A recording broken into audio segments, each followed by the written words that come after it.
dostavljačice? Što si se ukipila? Super je ova figura koju si izvela. Kako to radiš? Ovako.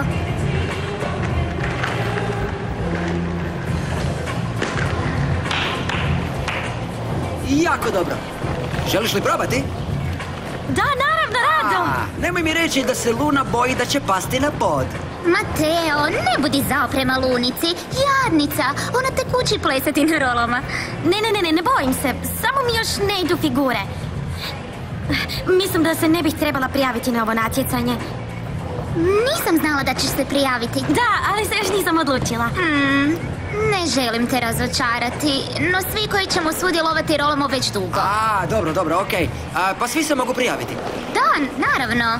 Samo kaži mi jer ju smatram prijateljicom i ne bih željela da se osramoti. Da, imaš pravo. Mislim da ću si ipak uzeti trenera. Zapravo će mi baš dobro doći.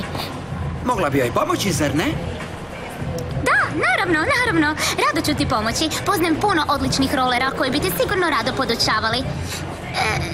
Iako, kad bolje razmislim, svi su sad zauzeti. Dobro, onda sljedeće godine. Nema veze. Trebam pauzu. Idemo do kafeća. Kupim ti smuti. Ja ću malo ostati. Vježbam jednu novu koreografiju. Dobro, kako želiš.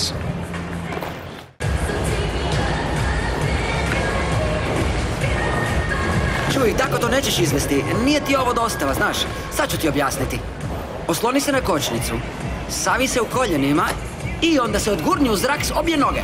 Gledaj ovako.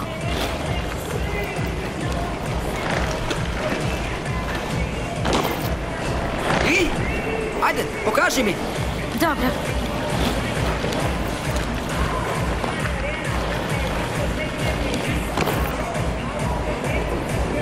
Zaista ti puno hvala, Snobe. Molim, dostavljačice.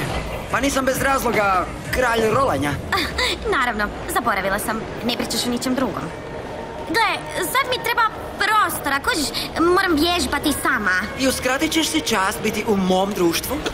Ne, znaš, za mene to nije društvo, više je kao mučenje. Ne bi rekao. Sretnem te gdje god se pojavim. Nije istina. Osim toga ja sam vježbala, a ti uvijek doćiš brbljati. Pa dobro, zahvaljujući tome izvela si korak koji te mučio, ne? Možda ti mogu pomoći i ovdje na treninzima. Mogu biti tvoj osobni trener. Da, može, aha. Gle, imam prijedlog. Večeras se možemo naći, počastim te smutijem i pričamo o tvom treningu, što kažeš? Nemoguće je odbiti takvu ponudu. Da, tvoja cura će biti ljuta. O čemu pričate?